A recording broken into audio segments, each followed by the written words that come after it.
എൻ്റെ ദൈവമേ, സാബു ജേക്കബിനെ വെറുതെ ചൊറിയേണ്ടായിരുന്നു. അന്തം കമ്മികൾ അന്തം വിട്ട് ഓട്ടം തുടങ്ങി. സമ്മേളനത്തിനുള്ള അനുമതി നിഷേധിച്ചും പ്രക്ഷേപണം മുടക്കിയും കള്ളക്കേസുകളെടുത്തും കോലം കത്തിച്ചും തകർക്കുവാൻ നോക്കിയ സാബു ജേക്കബിനെയും 2020യും ഇനി പിടിച്ചാൽ കിട്ടാത്ത അവസ്ഥയിലേക്ക് എത്തിയ കാര്യങ്ങൾ. ഓരോ ദിവസവും 2020 പാർട്ടിയുടെ ഗ്രാഫ് ഉയർന്നുകൊണ്ടിരിക്കുകയാണ്. 10,000-ങ്ങളാണ് ഓരോ ദിവസവും അംഗങ്ങളായി ചേർന്നുകൊണ്ടിരിക്കുന്നത്. കിഴക്കമ്പലം കൊണ്ട് ഇവർ ഒതുങ്ങിക്കൊള്ളും എന്ന് ആശ്വസിച്ച അന്തംകമ്മികളും കൊങ്ങികളും ഇപ്പോൾ നെട്ടോട്ടമോടാൻ തുടങ്ങിക്കഴിഞ്ഞു. എന്തു വില കൊടുത്തും ഈ രണ്ട് മുന്നണികളെയും വരുന്ന തവണ നിലം തൊടിക്കില്ല എന്ന ശബ്ദമെടുത്തിരിക്കുകയാണ് പ്രവാസികളടക്കമുള്ള മലയാളി സമൂഹം.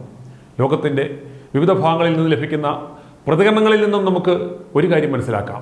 പതിറ്റാണ്ടുകളായി തിളച്ചുമറിഞ്ഞുകൊണ്ടിരിക്കുന്ന സൈലന്റ് വോൾക്കാനോകളാണ് ഓരോ മലയാളിയും. ഏതു നിമിഷവും പൊട്ടാൻ സാധ്യതയുള്ള ആ ലാവയിൽപ്പെട്ട് ഈ തീവട്ടി മുന്നണികൾ ഒലിച്ചു പോകും എന്ന് ജനങ്ങളുടെ വാക്കുകളിൽ നിന്ന് നമുക്ക് മനസ്സിലാക്കാം. സാറേ, ഈ അടുത്ത ഒരാഴ്ച കൊണ്ട് സാറ് ഒരുപാട് ജനങ്ങൾക്ക് ഒരുപാട് നന്മകൾ വരാൻ വേണ്ടിയിട്ട് ഒരുപാട് എപ്പിസോഡുകൾ ഇങ്ങനെ വന്നുകൊണ്ടിരിക്കുന്നു. ഞാനെല്ലാം കാണുന്നുണ്ട്. ഞങ്ങളുടെ എല്ലാ പിന്തുണയും ഉണ്ട്. പിന്നെ സാറേ, ഞാനൊരു 44 വർഷമായിട്ട് പ്രവാസിയായിട്ട് ഇരുന്നിട്ട് ഇപ്പൊ ഇവിടെ വന്നു. ഇനി ഇവിടെ ഈ റിട്ടയർമെന്റ് ലൈഫ് ഇവിടെ ആകണം എന്നുള്ള ഒരു ആശയിൽ വന്നതാണ്. പക്ഷെ ഒട്ടും സാധിക്കുമെന്ന് തോന്നുന്നില്ല. കാരണം ഞങ്ങൾ കളമശ്ശേരിയാണ് താമസം. എന്തെങ്കിലും ഇതിനൊരു മാറ്റം നമ്മുടെ 2020 ആയിട്ട് ചേർന്ന് വന്നില്ല എങ്കിൽ വേറെ ആരെ കൊണ്ട് പറ്റില്ല. അപ്പം അതിനു വേണ്ടിയിട്ട് സാറിന്റെയും കൂടി ഒരു എഫോർട്ട്, അതായത് ഷാജൻ സക്രിയ ഇവരെല്ലാവരും ചേർന്നിട്ട് എന്തെങ്കിലും ഒരു തീരുമാനമാകണം. നമ്മുടെ കേരളം മൊത്തം നമുക്ക് പിടിച്ചടക്കണം. അതനുസരിച്ച് എല്ലാവരും മുമ്പോട്ട് വരണമെന്ന് എൻ്റെ ഒരു അഭ്യർത്ഥനയുണ്ട്. അല്ലെങ്കിൽ ഞങ്ങളൊക്കെ മടങ്ങി വീണ്ടും പോകുക എന്നുള്ളതാണ്, വേറെ മാർഗമില്ല. മനസ്സിലായി. ഇപ്പം സാറിനെ പോലൊക്കെ ഉള്ളവര് ഇത്രയും പറയുക എന്ന് പറയുന്നത് തന്നെ വലിയൊരു എന്താ പറയുന്നത്, എത്രത്തോളം കാര്യങ്ങൾ രൂക്ഷമാണെന്നുള്ളതിന്റെ തെളിവാണിത്. ഉറപ്പായിട്ട് ഇവിടെ കാണുന്ന ഓരോ ദിവസവും കാണുന്ന കാര്യങ്ങൾ കണ്ടിട്ട് മനസ്സിന് ഭയങ്കര വേദന തോന്നുകയാണ്. നമ്മുടെ ഈ കൊച്ചു കേരളത്തിൽ ഇതിൻ്റെ ഒന്നും ഒരു ആവശ്യമില്ല. സന്തോഷത്തോടെ വളരെ സന്തോഷത്തോടെ നമുക്ക് കഴിയാൻ പറ്റിയ ഒരു നാടാണ്. പക്ഷെ അതെല്ലാം നശിപ്പിച്ച് കുട്ടിച്ചോറാക്കി കളഞ്ഞു. ഇപ്പം സാറിന് എന്താ തോന്നുന്നു, അതായത് ഈ 2020ക്കും സാബു ജേക്കബിന്റെ ഒരു റിലവൻസ് സാറിന് എന്താ തോന്നുന്നത്? അതായത് നമ്മുടെ നിലവിലുള്ള ഈ രാഷ്ട്രീയ മുന്നണികളെയും ഇവരെയും കമ്പയർ ചെയ്ത് നോക്കുമ്പോൾ ഇദ്ദേഹത്തിനുള്ള അല്ലെങ്കിൽ ഈ ഒരു കൂട്ടായ്മയ്ക്കുള്ള ഒരു പ്രത്യേകത എന്താ സാറിന് തോന്നുന്നത്? കേരളത്തിലുള്ള ജനങ്ങളുടെ എന്താ പറയുന്ന ടാക്സ് അതുപോലുള്ള വരുമാനങ്ങൾ എടുത്ത് അവർക്ക് ജീവിക്കേണ്ട ആവശ്യം വരുന്നില്ല. അവരിൽ നിന്ന് കൈക്കൂലിയായിട്ടോ അല്ലെങ്കിൽ കറപ്ഷൻ ചെയ്തോ അവർക്ക് ജീവിക്കേണ്ട ഒരു ആവശ്യം വരുന്നില്ല. അതിന് ജേക്കബ് സാബു സാർ അനുവദിക്കത്തില്ല കൂടുതലുള്ള ആൾക്കാരെയും. അതാണ് ഞങ്ങളുടെ വിശ്വാസം. അതായത് നമ്മൾ ഇവിടെ ഒരു സാമ്പത്തിക തിരിമറി ഇല്ലാതെയും നല്ല രീതിയിൽ ഭരിക്കാൻ പറ്റുന്ന ഒരു നല്ല മനുഷ്യൻ, അതായത് കഴിവുള്ള മനുഷ്യൻ എന്നാണ് ഞങ്ങൾ വിചാരിക്കുന്നത്. അപ്പോൾ അത് ഉറപ്പായിട്ടും സാറിനൊരു ചാൻസ് കൊടുത്ത് നമ്മളത് അനുഭവിക്കേണ്ട ഒരു അത്യാവശ്യമുണ്ട്. അതായത് ഒരു പ്രവാസിയുടെ ഒരു ആവലാതിയാണെന്ന് കണക്കാക്കുക. ഞങ്ങൾക്കിവിടെ ജീവിക്കാൻ, ഞങ്ങളിപ്പം ഇത്രയും വർഷം അവിടെ കഷ്ടപ്പെട്ട് ഇവിടെ വന്നിട്ട് എന്നാൽ സന്തോഷത്തോടെ ജീവിക്കാമെന്ന് വെച്ചാൽ ഇവന്മാരുടെ അടുത്തൊന്നും നമുക്കിവിടെ പറ്റില്ല. ഈ കോൺഗ്രസ് ആയാലും ശരി, കമ്മ്യൂണിസ്റ്റ് ആയാലും ശരി, ഇവരുടെ മുമ്പിൽ നമുക്കിവിടെ പറ്റുന്നില്ല. വളരെ ഭയന്നാണ് ഇവിടെ ജീവിക്കുന്നതെന്ന് പറയാം. ഓക്കെ. ഇപ്പം അതുകൊണ്ട് സാറിന്റെ ഓരോ എപ്പിസോഡ് നന്നാവുന്നുണ്ട്. ഇതുപോലെ സത്യസന്ധമായ കാര്യങ്ങൾ പുറത്തോട്ട് അറിയിക്കുക എന്നുള്ളത് ആ ഒരു കടമ, അതായത് സാജൻ സക്രിയ, സുനിൽ സാറ് എല്ലാവരും ഞങ്ങൾ ഒരുപാട് അഭിനന്ദിക്കുന്നു. ഈ കാര്യങ്ങൾ മുമ്പോട്ട് പോകണം. നമ്മുടെ കേരളം മൊത്തം പിടിക്കണം. അതിന് ഒന്നുമില്ല എങ്കിൽ കുറച്ച് ആൾക്കാരെ മാറ്റിക്കൊണ്ട് BJPയിലുള്ള ആൾക്കാരെയും കൂടി ഇതിനകത്ത് ചേർത്താലും ഒരു പ്രശ്നമില്ല. പക്ഷേ ഇപ്പോൾ ഇതിനകത്ത് കുറച്ച് പുഴുക്കുത്തുകളുണ്ട്. അവരെ മാറ്റിക്കൊണ്ട് അവരെയും കൂടി കൂട്ടുപിടിച്ചാലും തരക്കേടില്ലെന്നാണ് എൻ്റെ ഒരു അഭിപ്രായം. എൻ്റെ പേര് രാജൻ മാത്യു. പറഞ്ഞൊക്കെ കേട്ടു. ഇതിനു മുമ്പും സാബു ജേക്കബിന്റെ ഒക്കെ സംഗതി കേട്ടോ ഞാൻ. കൊള്ളാം, അങ്ങനെ നല്ലൊരു പ്രസ്ഥാനമാണ്. അവരെല്ലാം കൂടെ വന്നാൽ ഇവരെല്ലാം ഒന്ന് ഒതുക്കണം. ഇവന്മാരൊന്നും നേരെയാവത്തില്ല ഇങ്ങനെ പോയാൽ. എല്ലാവരും രാഷ്ട്രീയം ഇന്നും ചീത്ത പറഞ്ഞിട്ടിരിക്കുകയാണ്. വാട്ടർ അതോറിറ്റി വെള്ളവും ഇല്ല, ഒന്നുമില്ല. ഇവിടെ ഇത്രയും ഫാമിലി ഉണ്ട്. ഇവിടെ 2 ഇഞ്ച് ലൈൻ ഇട്ടിരിക്കുക. ഏത് കണക്കിലാണ് ഈ 2 ഇഞ്ച് ലൈൻ ഇട്ടത് ഞാൻ ചോദിച്ചു. ഏത് എഞ്ചിനീയറായിട്ട് പറഞ്ഞാന്ന് ചോദിച്ചു. ഇങ്ങനെ ഒരുപാടുണ്ട്. ഇവിടെ നവംബറിന് ശേഷം ഇതുവരെ, നവംബർ 11 വന്ന് റീഡിങ് എടുക്കുക. ഇപ്പൊ എടുത്തപ്പോൾ 6 യൂണിറ്റ് ഉണ്ട്. 6 യൂണിറ്റ് വെള്ളം എന്ന് പറഞ്ഞാൽ 6000 ലിറ്ററോ മറ്റോ ആണെന്ന് തോന്നുന്നു. ഞാൻ ചോദിച്ചു എന്തോ വാട്ടർ സപ്ലൈ ആണെന്ന് ചോദിച്ചു. ഇവിടെ ഞങ്ങൾക്ക് പഞ്ചായത്തിന്റെ വേറെണ്ണുണ്ട്, അതുകൊണ്ടാണ് രക്ഷപ്പെട്ടു പോകുന്നത്. ഇപ്പൊ അവിടെ കനാലിൽ കൂടെ വെള്ളമില്ലാത്തതുകൊണ്ട് അതും കുറവാണ്. അപ്പൊ ഞാൻ ഇവരോട് അന്നുപോലെ പറയുന്നുണ്ട്, നിങ്ങൾ ആഴ്ചയിൽ ഒരു 2 ദിവസം തന്നാൽ മതി, അത്രയും എന്താ നിങ്ങൾ. അതുപോലും ഇല്ല, അവർ വരുന്നു പോകുന്നു, അത്രേ ഉള്ളൂ. ഇതൊന്നും അല്ല, വേറെ ഒരുപാട് അനുഭവം ഉണ്ട് എനിക്ക് ഇവിടുത്തെ. ആരുണ്ട് ചോദിക്കാൻ ഇവരോട്? ആരുമില്ല ചോദിക്കാൻ. അവർ വരുന്നു, ഒരു ബുദ്ധിമുട്ടുമില്ല. ഒരു സ്വല്പം അറ്റൻഷൻ ഒന്ന് കൊടുത്താൽ മതി. രാഷ്ട്രീയക്കാർ കയറി കളിക്കുകയാണ് വെറുതെ. അതിന്റെ കൂടെ കുറെ ആൾക്കാരും ഉണ്ട് അവരുടെ കൂടെ. ഇത് എത്ര നാളായി ഇത്? ഏതും അങ്ങനെയാ. ഇപ്പൊ അവിടെ തന്നെ പുള്ളിക്കെതിരായിട്ട് കോൺഗ്രസ്സുകാരും ഇവരും കൂടെ നിന്നില്ലേ ആദ്യ സമയത്തൊക്കെ? അദ്ദേഹം ഞാനൊന്നു പോലെ വാച്ച് ചെയ്തുകൊണ്ടിരിക്കുകയായിരുന്നു. എന്തുവാ അതിന്റെയൊക്കെ അർത്ഥം എന്തുവാ? ഏതായാലും അവർ വന്നാലേ ശരിയാവും. ഞാൻ ഈ സാബു ജേക്കബിന്റെ പരിപാടി കണ്ടായിരുന്നു യൂട്യൂബില്. വലിയ താല്പര്യമുള്ളൊരു പരിപാടിയാ. എവിടുന്നാ വിളിക്കുന്നത്? ഞാനിത് വൈക്കത്തുള്ളൂ. പേര് സുജിത്ത്. പുള്ളിയുടെ പരിപാടി നല്ലൊരു പരിപാടിയാ. കുറെ അനുഭവങ്ങളുണ്ട്, അതൊക്കെ ഇപ്പൊ ഇങ്ങനെ ഫോണിലൂടെ പറയാൻ പറ്റിയതല്ല. അതുകൊണ്ട് ആ അനുഭവത്തിന്റെ ഒരു വെളിച്ചത് നല്ലൊരു പാർട്ടിയാണ്. താല്പര്യമുണ്ട്. അങ്ങനെ പാർട്ടിക്ക് വേണ്ടി ഒരുപാട് കാര്യങ്ങൾ ചെയ്തിട്ടുള്ള ആളാണ്. അതൊക്കെ നമുക്ക് ഫോണിലൂടെ പറയാൻ പറ്റിയ കാര്യമല്ല. അപ്പൊ അതൊന്ന് അവരൊക്കെ കുറെ സ്വന്തമായിട്ട് കുറെ ജീവിതം കളഞ്ഞ് കാര്യങ്ങൾ മനസ്സിലാക്കിയ ഒരാളാണ്. ഇതിനോട് താല്പര്യമില്ല. കമ്മ്യൂണിസ്റ്റ് പാർട്ടിക്ക് വേണ്ടി. എന്റെ പേര് വർഗീസ് ആണ്, തിരുവല്ല. വയസ്സ് 77. ബേസിക്കലി എഞ്ചിനീയറാണ്.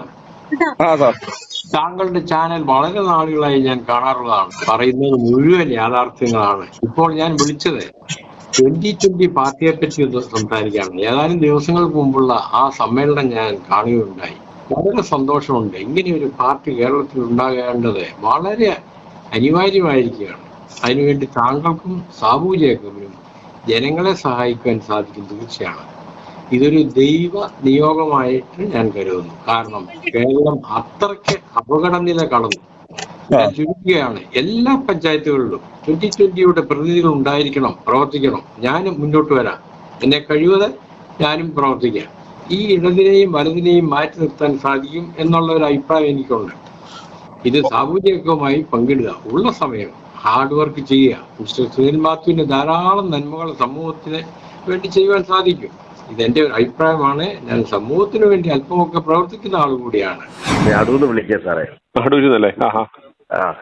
അപ്പൊ സാറിന്റെ വീഡിയോസ് ഒക്കെ ഞാൻ കണ്ടായിരുന്നു. അപ്പം സാബു സാറുമായിട്ടൊന്ന് കോണ്ടാക്ട് ചെയ്യണമെന്നും അടൂര് ഞങ്ങൾക്ക് അതിന്റെ ഒരു പ്രവർത്തനം നടത്തണമെന്നൊരു താല്പര്യത്തിലാണ് അങ്ങനെ വിളിക്കുന്നത്. കാരണം നമുക്ക് ഡയറക്റ്റ് പുള്ളിയെ പരിചയമില്ല, അല്ലാതെ മീഡിയ കൂടെയുള്ള പരിചയം നമുക്കുള്ളൂ. ഞാൻ പിന്നെ 2020 ആ സൂപ്പർ മാർക്കറ്റിൽ അതിലെ കൂടെയൊക്കെയും അവിടെ ഒരുപാട് വിസിറ്റ് ചെയ്തിട്ടുണ്ട്. അപ്പൊ അതിലൊക്കെ വരുമ്പോഴൊക്കെ ഞാൻ 2020 ഈ ഷോപ്പ് കണ്ടിട്ടുണ്ട്. ഞാൻ ചോദിച്ചു നമുക്ക് മേടിക്കാൻ പറ്റുമോ എന്നൊക്കെ ചോദിച്ചപ്പോൾ റേഷൻ കാർഡൊക്കെ വേണം, ഇവിടുത്തുകാർക്ക് പറ്റോ എന്നൊക്കെ പറഞ്ഞിട്ടുണ്ട്. അപ്പം നമുക്കും വാസ്തവത്തിൽ ഇപ്പൊ ഞാൻ ചില വീഡിയോസ് സാറിന്റെ ഈ ഓരോരുത്തർ വിളിച്ച് ഞാൻ കേട്ടായിരുന്നു. അത് നോക്കുമ്പോൾ ഒരു 70% പേർക്കും എനിക്ക് തോന്നുന്നു 2020 വലിയ ഒരു താല്പര്യമുണ്ട്. കാരണം അവരുടെ ആ മാർഗരേഖ വളരെ ജനങ്ങൾക്ക് പ്രയോജനമാണ്. അപ്പം അടൂരിലും നമുക്ക് തുടങ്ങിയാൽ കൊള്ളാവുന്ന ഒരു തോന്നൽ കൊണ്ടാണ് ഞാനിപ്പം നമ്മളെ തന്നെ കോൺടാക്ട് ചെയ്തത്. കാരണം എങ്ങനെയെങ്കിലും അദ്ദേഹമായിട്ടൊന്ന് ബന്ധപ്പെടാനുള്ള സാഹചര്യം ഉണ്ടാക്കി തരണം. നമ്പർ നോട്ടിട്ടുണ്ട്, ഞാൻ അവരുടെ ടീമിന് കൊടുക്കാം, സാറുമായിട്ട് ബന്ധപ്പെട്ടോളൂ. ഞാൻ ഈരാറ്റുപേട്ടയിലെ അരിയുത്തറയിൽ നിന്ന് വിളിക്കുകയാണേ. പറഞ്ഞു സാർ. പേരെന്തുവാ? എൻ്റെ പേര് ബേബിക്ക്. ഇത് ഇന്നത്തെ തെരഞ്ഞെടുപ്പ് ഇവിടെ എല്ലാം 2020 സ്ഥാനാർത്ഥിയായി നിൽക്കണമെന്നാണ് ഞാൻ പറയുന്നത്. തീർച്ചയായിട്ടും കേരളം മുഴുവൻ വെച്ചാണെങ്കിൽ ഇവന്മാരെ നമുക്ക് മാറ്റി 2020. കാരണം ഇപ്പോഴത്തെ നിലവിലെ പിണറായിയുടെ വെറും പറഞ്ഞ ഭരണമല്ലേ സാറേ. സാധാരണക്കാരന്റെ ഒരു അവസ്ഥ എന്താ ഈ നാട്ടിൽ ഇപ്പം? വളരെ പരിങ്ങലില്ല. എങ്ങനെയുണ്ട് 2020 വന്നാൽ എങ്ങനെയുണ്ട്, ഒരു മാറ്റം ഉണ്ടാവും പ്രതീക്ഷിക്കുന്നുണ്ടോ? 100% മാറ്റം വരും. കിഴക്കമ്പലമൊക്കെ ഞാൻ ന്യൂസിൽ കാണുന്നതല്ലേ.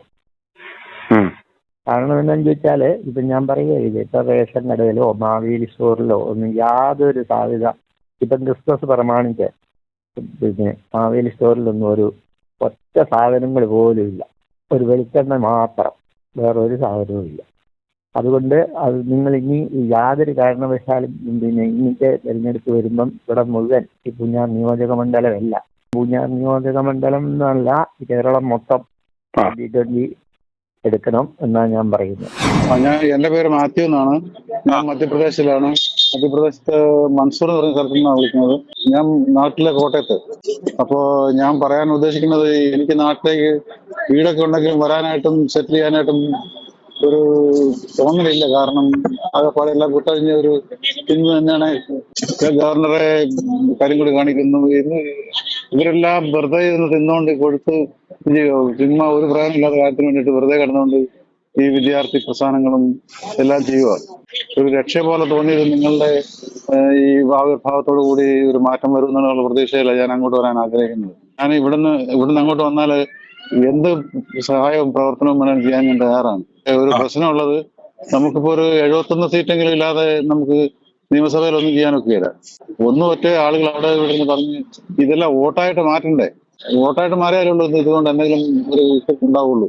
പക്ഷെ നമുക്ക് ശ്രമിച്ചാൽ എന്തെങ്കിലും ഒരു തുടക്കം എവിടെയാണെങ്കിലും വേണമല്ലോ. അപ്പോ അതിന് വേണ്ടിയിട്ട് എനിക്ക് ഒരു ചെറിയൊരു ഉപക്ഷേപമുള്ളത്, നിങ്ങളിപ്പോ 3 പേര് സാജൻ കറിയായുണ്ട്, സാറുണ്ട്, സാബു സാറൊക്കെ ഉണ്ട്. പക്ഷേ നമുക്ക് ഇലക്ഷൻ ജയിക്കാൻ മാത്രമുള്ള ബാക്ക്ഗ്രൗണ്ട് ഉണ്ടോ, അല്ല അതിന് വേണ്ടിയിട്ട് എന്ത് ചെയ്യാൻ പറ്റുന്നുള്ളതിനെ കുറിച്ച് സീരിയസ് ആയിട്ട് ആലോചിക്കേണ്ടിയിരിക്കുന്നു. തീർച്ചയായിട്ടും. അല്ല, ഇതെന്ന് പറഞ്ഞാൽ ഇത് ഒരു സ്റ്റെപ്പ് മാത്രമല്ലേ ഉള്ളൂ നമ്മുടെ. ഇനിയും വരും ദിവസങ്ങളിൽ കൂട്ടായിട്ട് നമ്മുടെ ലക്ഷ്യം എന്ന് പറഞ്ഞാൽ നമുക്ക് കഴിവുള്ള, നല്ല മിടുക്കരായിട്ടുള്ള കഴിവുള്ള വ്യക്തിപ്രഭാവമുള്ള ധാരാളം ആളുകൾ ഇതിനകത്തേക്ക് കടന്നു വരണം. അതിനുള്ള ശ്രമമാണ് നമ്മളിപ്പോൾ നടത്തിക്കൊണ്ടിരിക്കുന്നത്. ഇപ്പോൾ ഇതിനകത്ത് ആ ഒരു ക്രിസ്ത്യൻ മെജോറിറ്റി മാത്രമേ ഉള്ളൂ ഇതിനകത്ത് ഇപ്പം വരുന്നതായിട്ട് കാണുന്നുള്ളൂ. അതൊരു അപാകത പോലെ എനിക്ക് തോന്നുകയാണ്. അതൊക്കെ ചുമ്മാ തോന്നില്ല. എല്ലാ കമ്മ്യൂണിറ്റിയും ഇഷ്ടംപോലെ ഹിന്ദുക്കളും അതുപോലെ ഇഷ്ടംപോലെ മുസ്ലിംസും എല്ലാം ഇതിനകത്തേക്ക് വരുന്നുണ്ട്. അപ്പോ അങ്ങനെയാണ് നമുക്ക് ഇച്ചിരി കൂടെ ഒക്കെ ഊർജിതമായിട്ട് കൊണ്ടുപോകണ്ടേ. അല്ലെങ്കിൽ നമുക്ക് അടുത്ത ഇലക്ഷൻ എന്ന് പറഞ്ഞാൽ അധികം സമയമൊന്നും ഇല്ലല്ലോ. ഇനിയിപ്പോ 2 വർഷത്തെ സമയമല്ലേ ഉള്ളൂ. അപ്പൊ ഒരു സംസ്ഥാനത്തെ ഒരു ഗവൺമെന്റിനെ മാറ്റിമറിക്കണമെങ്കിൽ, ഭരണകൂടത്തെ മാറ്റിമറിക്കണമെങ്കിൽ ഒരു കാര്യമായ ഒരു നീക്കം എന്തെങ്കിലും ഉണ്ടായാലേ പറ്റുള്ളൂ. അപ്പൊ അതിനുവേണ്ടി നമുക്ക് എന്ത് ചെയ്യാൻ പറ്റുമെന്ന് ലൈക്ക് മൈൻഡഡ് ആളുകളായിട്ടുള്ളവരോട് ഒന്ന് സംസാരിച്ച് കിട്ടുന്നവരെ ചേർത്ത് ഈ കൈയോടെ ഒരു അഭിയാനം വല്ലതും നടത്താൻ പറ്റുമോ? ഈ മെമ്പർഷിപ്പിന് വേണ്ടിയിട്ട് ഒരു ക്യാമ്പയിൻ തുടങ്ങിയല്ലോ, ഇന്നലെ തൊട്ട് തുടങ്ങി. അപ്പൊ എങ്ങനെയാ അതിന്റെ ഇത് അവരെ ബന്ധപ്പെടുന്നതോ അല്ലെ നമ്മുടെ ഇപ്പൊ ഒന്ന് അവരുടെ വെബ്സൈറ്റും സാധനങ്ങളും ഉണ്ട്. അല്ലാതെ നമ്മൾ ഇന്നലെ പോയ വാർത്തയുടെ കൂടെ നമ്മുടെ ലിങ്ക് വിട്ടിട്ടുണ്ട്. ഇന്നലെ തന്നെ ഒരു 10,000-ൽ പരം ആളുകൾ ഇന്നലെ തന്നെ ജോയിൻ ചെയ്തിട്ടുണ്ട്. അപ്പോ അങ്ങനെയാണ് ഞാൻ അടുത്ത ഞായറാഴ്ച തന്നെ നാട്ടിലേക്ക് തിരിച്ചു വന്നു. ഫാമിലി ഇപ്പൊ കൊണ്ടുവരുന്നില്ല. എന്തെങ്കിലും ചെയ്യാൻ പറ്റുമെങ്കിൽ ചെയ്തിട്ട് നമുക്ക് ഇതിനകത്ത് സ്വാർത്ഥ താല്പര്യങ്ങളോ അല്ല അങ്ങനെയുള്ളതൊന്നും ഉള്ളതായിട്ട് എനിക്കിതുവരെ തോന്നിയിട്ടില്ല. കാരണം സാബു ജേക്കബ് തന്നെ ഇപ്പം അങ്ങേർക്ക് ഇവിടുത്തെ എന്തെങ്കിലും കൈവിട്ട് വാരിയിട്ട് ജീവിക്കേണ്ട കാര്യമൊന്നുമില്ല. അപ്പൊ ഞങ്ങൾ എന്താ ചെയ്യേണ്ടതെന്നുള്ളത് കൂടെ ഒന്ന് പറയാമെങ്കിൽ. അപ്പൊ ഞങ്ങൾ എന്തെങ്കിലും പ്രത്യേകിച്ച് ചെയ്യേണ്ടതായിട്ടുണ്ടോ? അതാണ് ഞാൻ ചോദിക്കുന്നത്. അല്ല, എന്താ പ്രത്യേകിച്ച് ഒന്നും വേറെ ചെയ്യാല്ലേ. ഇതിന്റെ മെസ്സേജ് സന്ദേശം ആളുകളിലേക്ക് എത്തിക്കുക എന്നുള്ളതേ ഉള്ളൂ. ഞാൻ കോട്ടയം ജില്ലയിലെ കുറുപ്പന്തറ, മാൻവട്ടം സ്ഥലങ്ങളിലാണ് ഞങ്ങളുടെ ഏരിയ. അപ്പൊ അവിടെ കൂടുതൽ മെമ്പർഷിപ്പ് ഉണ്ടാക്കാനായിട്ട് ഞാൻ എന്ത് ചെയ്യണം? അങ്ങനെ എന്തെങ്കിലും അവിടെ നമുക്ക് സജസ്റ്റ് ചെയ്യാൻ പറ്റാവുന്നവരെ പറ്റുമെങ്കിൽ ചെയ്യാവുന്നത് അവരുടെ ഒരു വാട്സാപ്പ് ഗ്രൂപ്പ് ഉണ്ടാക്കുക. ലൈക്ക് മൈൻഡഡ് ആയിട്ടുള്ള ആളുകളുടെ ആ ഒരു വാട്സാപ്പ് ഗ്രൂപ്പ് ഉണ്ടാക്കി നമ്മുടെ ഈ കാര്യങ്ങളൊക്കെ അതിലേക്ക് ഇടുക. നമുക്ക് ഗ്രാജുവലി പിന്നെ അവിടെ യൂണിറ്റ് ഉണ്ടാക്കുമ്പോഴത്തേക്കും നമുക്ക് അവിടെ ഒന്ന് സംസാരിച്ച് അവരെ എല്ലാം കൂടെ നമുക്ക് ഒരു യോഗം സംഘടിപ്പിക്കാം. പക്ഷെ എന്തെങ്കിലും നമ്മൾ ചെയ്ത് ഒരു മാറ്റം വരുത്തിയില്ലെങ്കിൽ നാട് നശിക്കും, ആളുകൾ നശിക്കും, നിവർത്തിയുള്ളവനൊക്കെ ഇവിടെ രക്ഷപ്പെടും, അല്ലാത്തവർ ഇവിടെ കിടന്ന് അറിയിക്കും. Good morning. ഞാൻ ഇവിടെ ഇടുക്കി ജില്ല ഏലപ്പാറ എന്ന് വിളിക്കുന്നതാണ്. പറഞ്ഞു. ആക്ച്വലി ഞാൻ ഒരു കാര്യം ഇൻഫോം ചെയ്യാൻ വിളിച്ചതാണ്. നമുക്ക് അവർക്ക് കുറച്ച് ഡ്രോബാക്ക് ഈ ബാക്കിയുള്ള കേരളത്തിലുള്ള പല രാഷ്ട്രീയ പാർട്ടികൾക്കും ഉള്ള കാര്യം നമ്മുടെ ഈ 2020 എന്ന് പറഞ്ഞ പാർട്ടിക്ക് ഞാൻ മെമ്പർഷിപ്പ് എടുത്തു. വീഡിയോ ഒരു കാരണമായിരുന്നു. കാരണം കഴിഞ്ഞ ദിവസം ഇട്ടിരുന്ന ആ സാബു ജേക്കബ് സാറിന്റെ പ്രസംഗമില്ലേ, അതിന്റെ ആ വീഡിയോയുടെ അണ്ടറിലാണോ ഏതോ നിങ്ങളുടെ ഒരു വീഡിയോയുടെ അണ്ടറിലാണ് ഈ ജോയിൻ ചെയ്യാനുള്ള ഇത് കൊടുത്തിരുന്നത്. അപ്പൊ ഞാൻ അതിന്റെ കയറി അപ്പൊ തന്നെ ജോയിൻ ചെയ്തു. എനിക്ക് 2-3 കാര്യങ്ങൾ ഇൻഫോം ചെയ്യാനായിരുന്നു. ഒന്നാമത്തെ കാര്യം എന്ന് പറഞ്ഞു കഴിഞ്ഞാൽ ഈ ചെറുപ്പക്കാരല്ലാത്ത ഈ 40 അല്ല 50 വയസ്സിന് മുകളിലുള്ള ടെക്നോളജി അധികം ഉപയോഗിക്കാൻ അറിയാത്ത ആൾക്കാരുണ്ടല്ലോ, സെൽഫോണൊക്കെ, അവരുടെ ഇടയിലോട്ടൊന്നും ഈ 2020 പ്രവർത്തനത്തിന്റെ ഇത് കാര്യമൊന്നും എത്തുന്നില്ല. തന്നെ എന്റെ 2-3 കൂട്ടുകാരുണ്ട്. അവരോട് പറഞ്ഞപ്പോ അവരെന്നോട് ഇങ്ങനെ ചോദിക്കും ഇതെന്താ സംഭവം എന്നുള്ളത്. ഇങ്ങനെ ഒരു പ്രായമായവരുടെ ഇടയില്. അപ്പം അവരിത് ശരിക്കും പറഞ്ഞാൽ അറിയുന്ന പോലുമില്ല. ഇപ്പോഴും അവര് കമ്മ്യൂണിസം കോൺഗ്രസ് ഈ ഒരു മെത്തേഡിലാണ് അവർ നിൽക്കുന്നത്. ഞാൻ ഈ അടുത്ത കാലത്ത് RSSൽ ജോയിൻ ചെയ്തൊരു വ്യക്തിയാണ്. ഞങ്ങൾക്ക് BJPക്ക് മാത്രമേ വോട്ട് ചെയ്യാവുള്ളൂ അങ്ങനൊന്നുമില്ല. രാഷ്ട്രത്തിന് ഏത് പാർട്ടി സംഭാവന ചെയ്യുന്നോ അവരുടെ കൂടെ നിൽക്കണം എന്നുള്ളതാണ് നമ്മുടെ സംഘത്തിന്റെ ഒരു ഇത്. അപ്പൊ നമുക്ക് ഇങ്ങനെ കുറച്ച് വോട്ട് കിട്ടും. ഞങ്ങൾക്ക് എന്തായാലും BJP എന്തായാലും ഇവിടെ ജയിക്കും എന്നുള്ളത്, കാരണം വെച്ചാൽ കേന്ദ്ര നേതൃത്വം ഇങ്ങനെയൊക്കെ ആയതുകൊണ്ട് ഇടുക്കി ജില്ല സീറ്റ് പിടിക്കുന്ന യാതൊരു ഉറപ്പുമില്ല. പക്ഷെ സംഘത്തിന്റെ പേരുള്ള കുറെ വോട്ട് 2020 കിട്ടാൻ സാധ്യതയുണ്ട്. എന്തുകൊണ്ട് ഞാൻ ജോയിൻ ചെയ്തെന്ന് വെച്ച് കഴിഞ്ഞാൽ ഈ കമ്മ്യൂണിസ്റ്റുകാരുടെ, ഈ പിണറായിയുടെ, ഞാൻ നേരത്തെ കമ്മ്യൂണിസ്റ്റ് പ്രവർത്തകനായിരുന്നു. പക്ഷെ ഇവരുടെ ഈ വൃത്തികെട്ട ഭരണവും അല്ലാതെങ്കിൽ ഞങ്ങൾക്ക് ലിറ്ററലി ഞങ്ങളുടെ വീട്ടിൽ കാണാൻ പറ്റുന്നുണ്ട് ഈ കേരള ഭരണത്തിന്റെ ഈ പ്രശ്നങ്ങൾ എന്താണെന്ന് നമ്മുടെ വീട്ടിൽ വ്യക്തമായിട്ട് കാണാൻ പറ്റുന്നുണ്ട്. എന്ന് വെച്ച് കഴിഞ്ഞാൽ ഒരു മാസം നേരത്തേക്ക് എന്ന് പറഞ്ഞു കഴിഞ്ഞാൽ 5000-6000 രൂപ ഉണ്ടെങ്കിൽ കാര്യങ്ങൾ നടക്കും ഒരു മാസം വീട്ടിട്ട്. ഇപ്പൊ ഞങ്ങൾ കർഷക ഫാമിലിയാണ്. ഞങ്ങൾക്ക് ഇപ്പൊ 12,000 അല്ല 20,000 ഇല്ലെങ്കിൽ സംഭവം തകയുന്നില്ല, പൈസ തകയുന്നില്ല. ഈ ഇപ്പൊ കഴിഞ്ഞ 10 വർഷമായിട്ട് വരുന്ന ഒരു ട്രെൻഡാണ് എല്ലാവരും ദാരിദ്ര്യത്തിലേക്ക് തള്ളിവിടുന്ന മറ്റേ എന്താ പറയുക നിസാബ് പോലുള്ള സ്മോൾ ഫൈനാൻസ്. അവര് ക്യാഷ് ഉണ്ടാക്കുന്നുണ്ട്. ഇത് ഒരു കടം വീട്ടാൻ വേണ്ടി അടുത്ത കടം അടയ്ക്കാൻ വേണ്ടിയിട്ട് അവിടെയുള്ള കൂലിപ്പണിക്കാർ ഇപ്പൊ പണിക്ക് പോകുന്നത്. നേരത്തെ കഞ്ഞി കുടിക്കാനായിരുന്നു പണിക്ക് പോകുന്നത്. ഇപ്പൊ എല്ലാവരും കടം വീട്ടാൻ മാത്രമാണ് പണിക്ക് പോകുന്നത്. ഈ ഒരു അവസ്ഥ മാറണമെങ്കിൽ 2020 പോലൊരു പാർട്ടി വരേണ്ടത് അത്യാവശ്യമാണ്. ഇതെന്താന്ന് പറഞ്ഞാൽ നമ്മുടെ ആൾക്കാരുടെ തന്നെ കുഴപ്പമാണ്.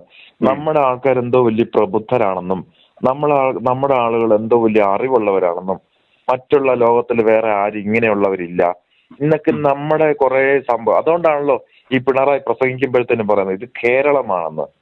എന്ത് കേരളം? ഇവിടെ തന്നെ ജോലിയില്ല. സാർ കൃത്യമായിട്ട് വീഡിയോയിൽ പറഞ്ഞിട്ടുണ്ട്. എത്ര ലക്ഷം ആളുകളാണ് യുവജനങ്ങൾ വെളിയിൽ പോകുന്നത്.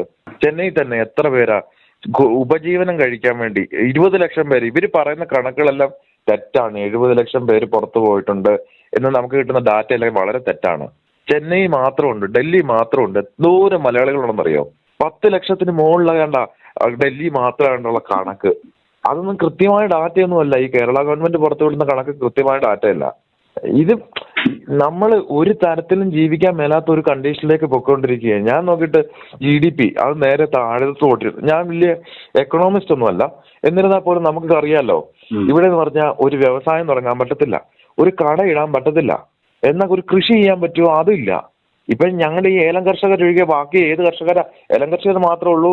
അത് പിന്നെ സ്പൈസസ് ബോർഡ് കേന്ദ്ര ഗവൺമെന്റ് അണ്ടറിലായതുകൊണ്ട് മാത്രം പിടിച്ചു നിൽക്കുന്നു. വേറെ ഒരു കൃഷി ഇവിടെ നടത്തി മുമ്പോട്ട് പോകാൻ പറ്റത്തില്ല. എന്നാൽ ഇത് കൊണ്ട് വിറ്റ് കഴിഞ്ഞാൽ അതിനുള്ള കൂലി കിട്ടത്തില്ല. ഒരു രീതിയിൽ ഈ 2020 ഒരു പാർട്ടി അല്ലാതെ ഞാൻ നോക്കിയിട്ട് വേറെ കേന്ദ്രം ഭരിക്കുന്നത് BJPയോ അല്ലെ അതിന് തത്തുല്യമായ പാർട്ടിയോ, അത് വിഷനുള്ള രാജ്യത്തിന് എന്തെങ്കിലും നേട്ടം ഉണ്ടാവണമെന്ന് നമ്മൾ അധപ്പതിച്ച് കിടക്കണം തിരിച്ചറിവുള്ള നേതാക്കന്മാര് കേന്ദ്രത്തിലും കിട്ടണം. കേരളത്തിൽ ഈ 2020 എല്ലാം ഞാൻ നോക്കിയിട്ട് വേറെ ആരുമില്ല. ഈ BJPയുടെ നേതൃത്വം എന്ന് പറഞ്ഞു കഴിഞ്ഞാൽ കേരളത്തിൽ തീർന്നു.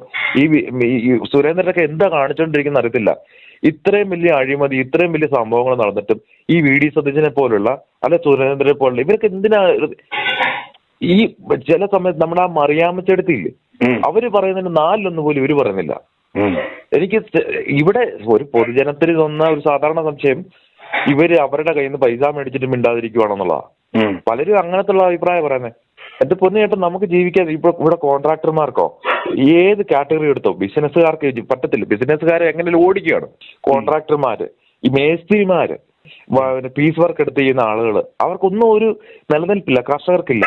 അതുകൊണ്ട് ഈ പാർട്ടി ഈ 2020 എനിക്ക് എന്റെ ഒരു അഭിപ്രായമാണ്. അത് അവരുടെ നേതൃത്വത്തെ എങ്ങനെ അറിയിക്കുക. ഈ 40 വയസ്സല്ല 50 വയസ്സിന് മുകളിലുള്ള ആളുകൾ എറണാകുളം ജില്ലയ്ക്ക് പുറത്തിട്ട് ഈ 2020 എന്ന് പറഞ്ഞ് പാർട്ടി എക്സിസ്റ്റ് ചെയ്യുന്നുണ്ടെന്ന് പോലും അറിയുന്നില്ല. അവരുടെ ഇടയിലോട്ട് ഈ സാബു സാർ പറഞ്ഞിരിക്കുന്ന കാര്യങ്ങൾ എത്തിക്കാൻ അവരുടെ മീഡിയ എന്നുള്ള നിലയിൽ ഈ BJP കഴിഞ്ഞ പ്രാവശ്യം അങ്ങനെയാണല്ലോ ഭരണം പിടിച്ചത്.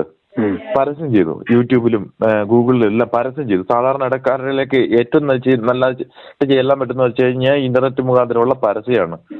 അവരിലേക്ക് ഇറങ്ങി ചെല്ലണം. അത് അല്ലെങ്കിൽ അതിൻ്റെതായ പ്രവർത്തനങ്ങൾ തക്കതായ സ്ഥലങ്ങളിൽ സ്റ്റാർട്ട് ചെയ്ത് കഴിഞ്ഞാൽ ഒത്തിരി ആളുകളാണ് ഞങ്ങളവിടെയൊക്കെ പറഞ്ഞു കഴിഞ്ഞാൽ എന്റെ പൊന്നേട്ടാ, ഞങ്ങളൊക്കെ പാർട്ടി ഗ്രാമം പോലെ ഞങ്ങളിവിടെ കഴുത്തിന് വന്ന് പിടിക്കും. നിങ്ങൾ എന്തുകൊണ്ട് വോട്ട് ചെയ്തില്ല, എനിക്കിവിടെ എത്ര വോട്ട് കിട്ടുന്നു കൃത്യമായിട്ട് പറയുന്ന ആളുകളുണ്ട്. അവർ മടുത്തിരിക്കുക.